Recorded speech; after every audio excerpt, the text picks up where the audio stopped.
This video is sponsored by Squarespace. Screaming at Jeff Van Gundy. And he's still. This video was demonetized for excessive violence. I guess the trash talk was really that mean. So I re-uploaded it with the same aggressiveness. So enjoy. This isn't a new scene for Michael Jordan. Nah, seriously, trash talk ain't nothing new. Competition brought out the best of Jordan. The way to get Jordan to do something is to tell him he can't. But there was this one time that someone came at Jordan's character. Things got a little too personal, and let's just say, it wasn't pretty. What is up, dudes, dudettes, ballers, players, it's your boy MJ. That Last Dance documentary is fire. All I know now is screw Jerry Krause. Especially when Jordan said this.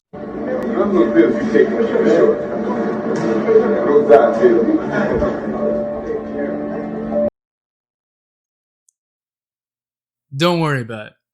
That got me thinking of all the verbal abuse that Jordan has given over the years, but then I remembered that one time that Jordan was the one insulted and he retaliated. So let's revisit that time. Follow the Twitch. I've streamed for 15 hours this past week grinding for this Kobe card, doing it tonight and tomorrow too. TikTok is still there. Yeah, drop a like for the amount of fadeaways Jordan hit, 5,823. And to the 3.3 million people that watch my videos that still aren't subscribed, Jordan is really good at basketball, so please subscribe. Also, turn notifications to all. To understand why Jordan is so mad here, we gotta go back to the 90s to the Bulls and Knicks rivalry. The Bulls and Knicks had faced off 5 times in the playoffs during that time: 91, 92, 93, 94, and 96. It was the Patrick Ewing, Charles Oakley, John Starks, Allan Houston with Pat Riley coaching Knicks. Yeah, the Knicks were actually relevant. The Knicks haven't even made the playoffs since 2013. It's been a minute, okay? The Bulls would win 4 of those 5 series. The only series they lost was when Jordan retired. The Knicks brand of basketball back then was physical, especially with Charles Oakley, who was the enforcer. They had Pat Riley, who was the ruthless head coach. They were sort of the bad boy Pistons part 2. But safe to say, they were sick of Jordan. I mean, I would be too if he did this on me. No! The Knicks were ranked one of, if not the best defense in the NBA for 6 years in a row. That was their identity. They would rough up Jordan and Pippen in any way they could. Hard fouls, dang near chokeholds. And if you think it stayed civil between these guys, you're wrong. There was a lot of back and forth, a lot of trash talk, a lot of fights, like in 92 when Jordan retaliated for a hard foul, or in 94 when a fight got all the players involved and almost went to the stands. David Stern was right there in the crowd and it didn't even matter. That's how much the Bulls and Knicks hate each other. Jordan has said about the Knicks-Bulls rivalry that every game was like a proving ground trying to gain that extra edge. The 90s were wild. The Knicks weren't all talk. They were good enough to force the championship Bulls to Game 7, and in 1994, they made the NBA Finals. So now we're in the 1996-97 season. Jordan and the Bulls have eliminated the Knicks again in the 96 playoffs. Weirdly enough, Pat Riley straight up had just resigned in the middle of the 95-96 season. He left the largest contract ever offered to a coach sitting on the table. That meant that Jeff Van Gundy, who had been the assistant coach since 91, would become the head coach. Yeah, Jeff Van Gundy. This guy. Hi, how are you? And for some inexplicable reason, a few days before the Bulls would face up against the Knicks in January of 1997, Jeff Van Gundy said this. His way is to befriend them, to soften them up, make them feel like he cares about them, and then he goes out there and physically tries to destroy him. Yeah, he called Jordan a con man on a radio interview, that he's taking advantage of his friendships with players. Now, I don't know about you, but that's some defamation. Once again, Jeff Van Gundy. To be honest, this was just out of nowhere. There hadn't been a rivalry between Jordan and Jeff before this. The only thing connecting the two was that Knicks and Bulls rivalry. And so Jordan responds in the press saying, "I go out there playing basketball the way I know how to play. I'm not taking advantage of anyone." He says that the comments are way out of line. Jordan obviously denied those claims, but there was a reason why Gundy even thought of that. MJ was the friendly guy. In The Last Dance, they share a story of Jordan playing golf with Danny Ainge the day before the Bulls played the Celtics in the playoffs. That time, Jordan used a loss in golf as motivation, told Ainge to send a message to Dennis Johnson that he has something for him tomorrow, and then proceed to drop 63 points in a game that Larry Bird literally called him God. Yeah, it really ran that deep. On the Dream Team, Jordan would play cards until late night, go out, do 18 holes of golf. He didn't even sleep before the gold medal game, where he apparently played cards, shot a commercial, then played golf all before the game. David Robinson would call him a freak of nature. Clyde Drexler asked MJ if he would ever sleep. Point is, MJ was a social guy and he would go out with his teammates and players right before big games. The most notable story is with Charles Barkley in the 1993 NBA Finals. Right before Game 4, Jordan took Barkley to play 48 holes of golf and then gave him $20,000 diamond earrings. Apparently, when he was asked on why he did all that, Jordan responded saying, "He won't get in my way for the rest of the series. What's $20,000 to me? Charles thinks we're great friends." I hate that fat dude. Everybody out here playing checkers, MJ playing 4D chess, like.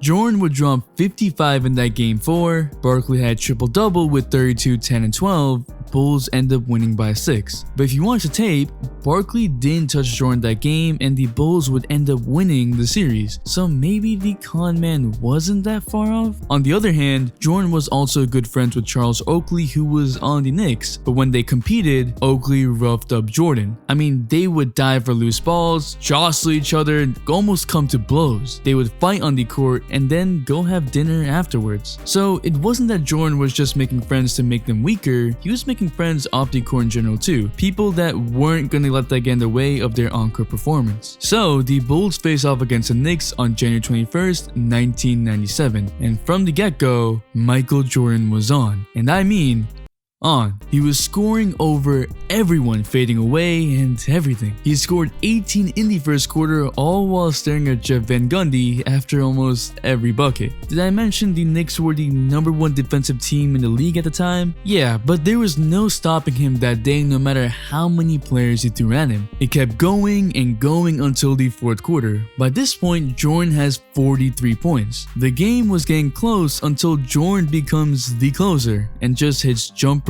after jumper to keep the Knicks at bay. He's literally breaking defenders. Then he hits this over 2 defenders, the dagger, and Jordan just unleashes at Jeff Van Gundy, screaming and cursing him out. I mean, just really going at him. The refs allow it too. The Bulls end up winning, and as Jordan is heading to the locker room, he yells at Jeff Van Gundy as he walks by. Yeah, it was really that deep, just like it was with Danny Ainge. Jordan ended the game with 55 points on 18 of 30 shooting. After the game, this is what Jeff Van Gundy says. No, I don't have any regrets. I told the truth.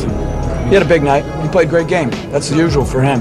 Plays very well. He's a great player. That's why I didn't title this video and he regretted it, because he says he didn't regret it. To his credit, he stuck by his comments. And he did praise Jordan by saying that Jordan goes for a physical and mental edge. He kind of made it PC at that moment, but the damage was done. Phil Jackson said that it was probably a tactical mistake by the coach of the Knicks to attack Michael. And Phil's right. Reporters asked Jordan after the game what he said to Van Gundy, and Jordan said it was some choice words. When they asked if he could repeat it, Jordan said, nah. According to reports though, he might have said this. Yeah. So Jeff Van Gundy really said Jordan was a con man, and Jordan took out his anger in full effect. Jordan to this day is still pissed off at him based on his interview with Hamid Rashad. Did you take it personally when Van Gundy called you a con man? Yes. It rubbed me the wrong way then, and If I hear it now, it's still rubbing me the wrong way because that was never my intent. The Knicks and Bulls would have more battles, just not in the playoffs. Michael Jordan really could back himself up in any situation. It's why you just didn't talk trash to him, because if you did, Jordan was coming at your head. And that to me is so impressive, that a player could be so dominant that he could just flip on the switch, say I want to destroy you, and then go out and destroy you. But what do you think? Is Michael Jordan the GOAT? Shout out to Squarespace for sponsoring this video. Squarespace gives people the most powerful all-in-one online platform to create your own website. Some really awesome templates and nice banners. No, not the championship banners. We might not even have one for this season.